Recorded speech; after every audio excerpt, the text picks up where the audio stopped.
আসসালামু আলাইকুম রহমতুল্লাহ বরকাত। ইনস্টাগ্রাম থেকে মোহাম্মদ ইসে বলতেছি। নতুন একটা ভিডিও নিয়ে আপনাদের সামনে আসলাম। এটা হচ্ছে এফজেড। আপনারা জানেন যে এফজেডের একটা কমন প্রবলেম, সেটা হচ্ছে মাউন্টিং বাটি শব্দ করে। যাদের বাইকে মাউন্টিং বাটি ডট শব্দ করে, তারা কীভাবে মাউন্টিং বাটির কাজ করবেন এই ভিডিওতে আমরা সম্পূর্ণ দেখাবো। আর কী করতে হয় সেটা আপনারা ভিডিওতে দেখতে পারবেন।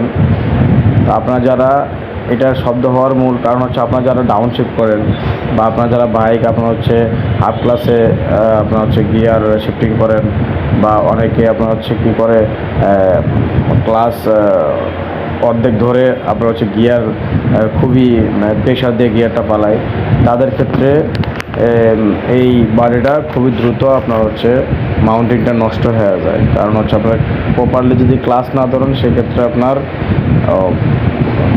বাটিটা অবশ্যই প্রেশার পড়ে বাটির উপরে। আর আপনার যদি প্রপারলি ক্লাস ধরেন, সেক্ষেত্রে বাটির উপর প্রেশার পড়ে না, স্মুথলি ক্লাসটা ধরে, স্মুথলি গিয়ারটা পড়ে। তো ঢাকা শহরে আপনার জ্যামজটের কারণে অনেকে এই জিনিসটা করতে পারে না, মেনটেন্স করতে পারে না, যার কারণে এই প্রবলেমটা বেশি হয়। তো আপনারা যারা এই প্রবলেম নিয়ে ভুগতেছেন, আমাদের ইনসাবাড়াতে চলে আসতে পারেন। আমাদের লোকেশন 60 ফিট ইয়ামাহা শোরুমের অপোজিটে ইনসাবাটো। আমাদের ডেস্টিনেশন নাম্বার দেওয়া থাকবে, আমাদের সাথে সরাসরি যোগাযোগ করতে পারেন। তো ভিডিওটা শেষ পর্যন্ত দেখতে থাকুন। আসসালামু আলাইকুম রহমতুল্লাহ।